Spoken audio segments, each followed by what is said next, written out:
Assalamualaikum warahmatullahi wabarakatuh. Perkenalkan, nama saya Makita, kelas 12 IPA 4. Di sini saya akan menjelaskan tentang sumber energi dan pemanasan global.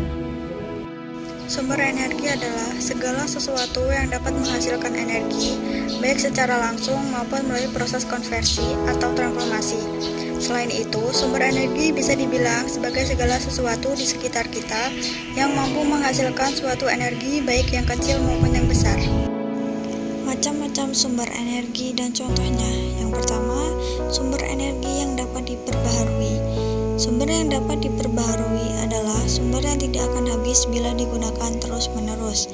Contoh sumber energi yang dapat diperbaharui antara lain: yang pertama, matahari; yang kedua, angin; yang ketiga, air; yang keempat, panas bumi; dan yang kelima, biomasa. Kemudian yang kedua, sumber energi yang tidak dapat diperbaharui. Sumber energi yang tidak dapat diperbaharui adalah sumber energi yang tidak dapat diisi atau dibuat kembali oleh alam dalam waktu yang singkat. Sumber energi ini bisa dibilang kalau hingga saat ini merupakan sumber energi utama yang banyak digunakan, walaupun banyak pihak yang sudah beralih menggunakan sumber energi alternatif. Contoh sumber energi yang tidak dapat diperbaharui: yang pertama, minyak bumi; yang kedua, batu bara; yang ketiga, sumber energi fosil; dan yang keempat, sumber energi mineral alam. Pemanasan global. Pengertian pemanasan global atau global warming adalah kenaikan suhu rata-rata di bumi yang disebabkan oleh peningkatan emisi gas rumah kaca yang menyelimuti bumi.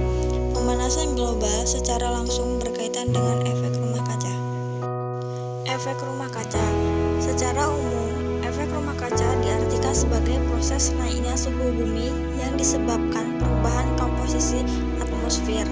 Efek rumah kaca ini sangat dibutuhkan oleh segala makhluk hidup yang ada di bumi, karena tanpanya planet ini akan menjadi sangat dingin. Dengan suhu rata-rata sebesar 15 derajat Celcius, bumi sebenarnya telah lebih panas 33 derajat Celcius dari suhunya semula. Jika tidak ada efek rumah kaca, suhu bumi hanya menjadi 18 derajat Celcius.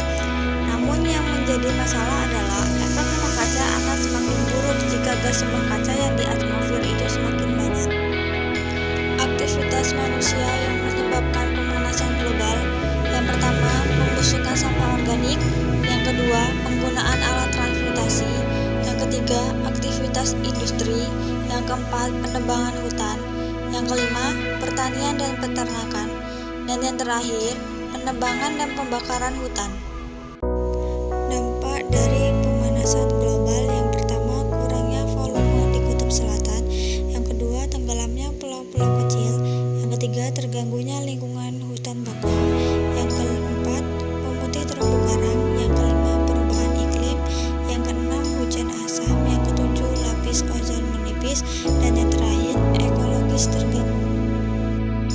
Cara mengatasi pemanasan global: yang pertama, mengurangi penggunaan kendaraan bermotor; yang kedua, menjaga kelestarian alam; yang ketiga, menghemat listrik; dan yang keempat, mengendalikan